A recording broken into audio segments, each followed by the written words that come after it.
Балабақша жоқтың қасы, мектептерде кітап жетіспейді, интернаттағы балалар аш құрсақ. Бұл кеңестік жүйе қақырап еліміз тәуелсіздік алған кездегі алғашқы көріністер болатын. Білім білікті елдің бақанын десек, сол жылдардағы жағдайға қарап, болашаққа сеніммен қарау тіпті қиын еді. Ал тәуелсіздік алғалы 25 жыл өтті, жүздеген балабақша салынды, заманауи мектептер тұрғызылды. Нәтижесінде бәсекеге қабілетті мыңдаған білікті маман даярланды. Рухасқа отаншыл жас ұрпақ тәрбиеленді. Қазір олардың алдыңғы легі ел дамуына өз үлесін қосып та үлгерген. Саланың ширек ғасырдағы жетістігі мен жемісі жайында Асима Нұрбайқызы. 90 жылдары бүлдіршіндерді балабақшамен қамту көрсеткіші өте төмен болды. Не бары 20%. Бар нысандардың өзіне құлып салынды. Елдегі балабақшалардың 82%-дан астамы жабылып қалған еді. Негізгі бөлігі жекеменшікке өтіп кетті. Елбасы тапсырмасы бойынша мемлекеттік органдар жүйелі жұмыс жүргізіп, жабылған мекемелер қайта ашылды, жекенің қолына өткен балабақшалар қайтарылды. Жаңадан заман талабына сай жүздеген мектепке дейінгі мекеме салынды. Осы аралықта 5 мемлекеттік бағдарлама қолға алынды. Нәтижесінде ұлттық білім берудің моделі қалыптасты, нормативтік құқықтық база бекіді. Сәйкесінше мектепке дейінгі тәрбие және оқытумен қамту 81,6%-ға артты. Балабақша саны еселеп артып, қазіргі таңда 8.800-ге жетті. Соңғы 5 жылда педагогтер саны 45 мыңға өсіп, 81 мың ұстаз жас ұрпақ бойына ұлттық тәрбиені сіңіруде. Бұл осыдан 25 жыл бұрынғы мектептердің келбеті. Ескі ғимарат, жұпыны кабинеттер, білім беру мазмұны жаңармаған кез.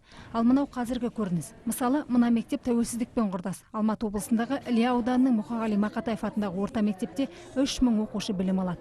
Олардың барлығы 3 тілде еркін сөйлейді. Бәсекелі байқауларда топ жарып, еліміздегі ең таңдаулы жоғарғы оқу орындарының грант иегерлері де атанып келеді. Ағылшын тілінде мен осы 1-ші класстан десе де болады оқып отырғаны. Бұлай маған өзіме қиын болған жоқ. Осы Мұқағали Мақатаевтың өлеңдерін мен 3 тілде де айта аламын. Жалпы білім беру саласы азаттыққа қол жеткізген тұста тың серпін алды. Алдымен 3 ауысымды және әбден тозығы жетіп, құлағалы тұрған мектептерді жою жұмысы жүйелі жүрді. Қазір мұндай проблемалар жоқтың қасы. 91 жылмен салыстырғанда ұстаздардың сапалық құрамы да бірнеше есеге артты. Нақтырақ айтсақ, 25 жыл бұрын жоғары білімі бар педагогтердің үлесі 66% болса, 2015 жылы 91%-ға жетті. Елде 25 жылда 1300-ден астам мектеп салынды. Қазір жалпы 7 мыңға жуық мектепте 2.700.000 оқушы білім нәрімен сусындауда. Бүкіл әлемдік интернет желісіне қосу ісі де алға басып келеді. Мектептерді интернетпен қамту көрсеткіші 76%. Сонымен қатар 20 Назарбаев зияткерлік мектебі жұмыс істеп тұр. Ал инклюзивті білім берумен 46 мыңнан астам бала қамтылған. Осы кезге дейін біз мемлекетте тек қана оқулықты аз қамтылған балаларға ғана беретін болсақ, 12 жылдан бастап барлық балдарға ол бірден-бір мемлекет деуге болады. Өзінің балдарына оқулықтың барлығын тегін толық қабылдауға мүмкіндік жасап келатқан мемлекеттердің біреуі деп айтуға болады. Қазір қазақ мектептерінің саны артты, жалпы 70%-дай.